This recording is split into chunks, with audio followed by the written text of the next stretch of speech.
What's going on, guys? So I knew that Slay the Spire and Monster Train were like kind of similar games and stuff like that, but I just saw like the UI of Monster Train and stuff like that, and I don't know, for some reason I didn't try it for the longest time until it was gonna leave Game Pass, and then I tried it a few days before it was gonna leave Game Pass, and I love it too, just like Slay the Spire, because I'm a huge fan of Slay the Spire.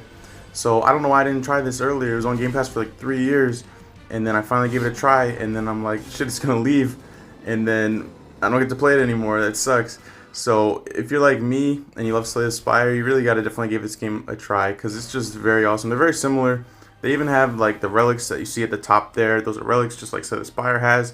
Some of the relics are even like kind of the same type of thing, but the main differences is like each character has their own different things.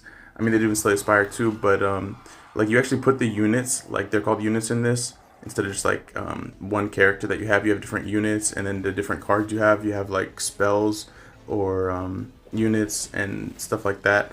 And you have 3 floors to your train, and then you have the 4th floor, which is the pyre. And the objective of the game is to not let them break your pyre, destroy your pyre. So you put the units in the 3 floors, and then you just decide where you want them to be, and there's like a certain capacity to each floor. And then the 4th floor, which the pyre is, you can't put anybody there, but if they get to the pyre, then they can attack your pyre, and it automatically hits them back as well. So just because they get to your pyre, you don't lose or anything like that. They could even kill all your units, and you still wouldn't lose because of that. You would just then get your pyre attacked, and then they have like a attack back. So it can change, but it starts out at 20 damage. So they can hit your pyre for whatever damage they would do, and you automatically hit them back for 20. So it's easier than Slay the Spire. That's like one of the biggest differences, is that it's definitely easier. I still wouldn't say it's like easy, at least for me. I didn't think it was easy, but it was easier than Slay the Spire, because Slay the Spire is very difficult for sure. I still have not beaten Ascension level 20 on Slay the Spire, even though I played so much of it. But I guess I'm not very good. I don't know. I'm not really sure how good I am at either of these games, you know. But I have a lot of fun with both of them. But in Slay the Spire, you just have your different characters that you choose from. But in Monster Train, you have different clans, is who you choose to play as. And there are 5 different clans in the base game, and then there's 1 added in the DLC if you choose to buy that. But there are only 2 to actually, when you start the game, there's only 2 clans. And then getting certain achievements, doing certain things, you unlock the other 3. I wasn't even able to get the Melting Rampant. I wasn't able to unlock them by the time it left Game Pass. But I tried the other clans, and they're all like very different. Just like Slay the Spire, how the different characters are all so different. It's just like when you play as the different clans, it makes it very different as well. But the thing about it is, you actually play as 2 clans, which with each battle you choose. Like when you start your run, you choose one of the clan as your primary clan, and then you choose the other as your secondary clan.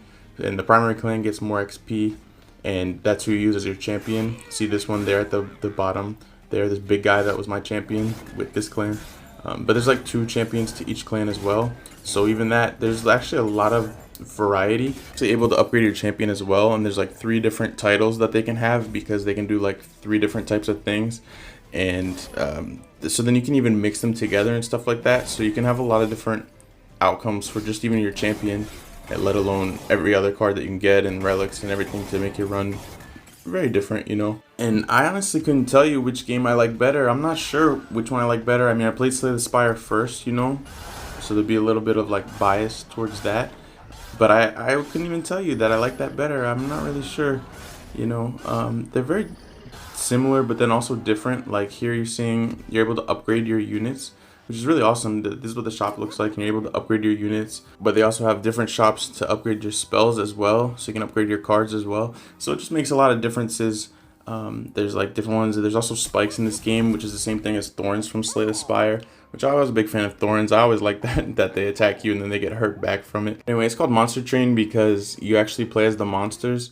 You're actually like the demons from hell, the forces of hell, versus the forces of heaven.